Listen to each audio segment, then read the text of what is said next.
Bonjour, une première vidéo sur la loi exponentielle où je vais vous démontrer qu'elle ne dépend que d'un seul paramètre et ce sera l'occasion de voir comment intégrer une fonction jusqu'à l'infini. En probabilité continue, la loi exponentielle repose sur une exponentielle négative, c'est-à-dire l'exponentielle d'une expression négative. Ici, k et lambda sont strictement positifs, ce qui nous donne l'allure suivante. En effet, quand x vaut 0, l'exponentielle vaut 1, d'où le point de départ qui vaut k. Et quand x tend vers plus l'infini, moins lambda x tend vers moins l'infini, donc l'exponentielle tend vers 0. Ici, on va chercher à simplifier l'écriture en se débarrassant d'un des deux paramètres, k ou lambda. En probabilité continue, toutes les fonctions que vous étudiez sont des densités de probabilité et vous connaissez des choses sur les densités de probabilité, notamment la surface totale sous la courbe vaut 1, ce qui nous donne l'équation suivante qui se simplifie ainsi en remplaçant f de x par son expression. Et on remarque la nouveauté ici, on doit intégrer jusqu'à plus l'infini.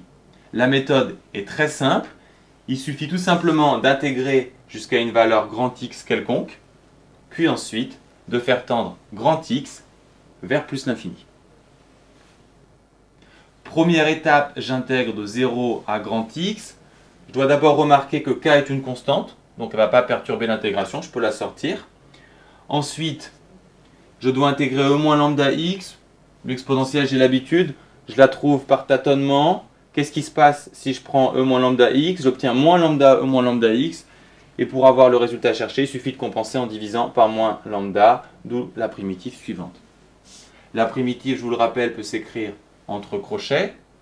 Et on fait ensuite la valeur du haut moins la valeur du bas, d'où le résultat suivant. Ensuite, je recopie le premier terme et je constate que 0 fait 1, les moins se simplifiant, j'obtiens cette expression. Deuxième étape, on fait tendre grand X vers plus l'infini. Moins lambda x va donc tendre vers moins l'infini, donc l'exponentielle va tendre vers 0. Par conséquent, ce terme va disparaître, la limite vaut donc k sur lambda.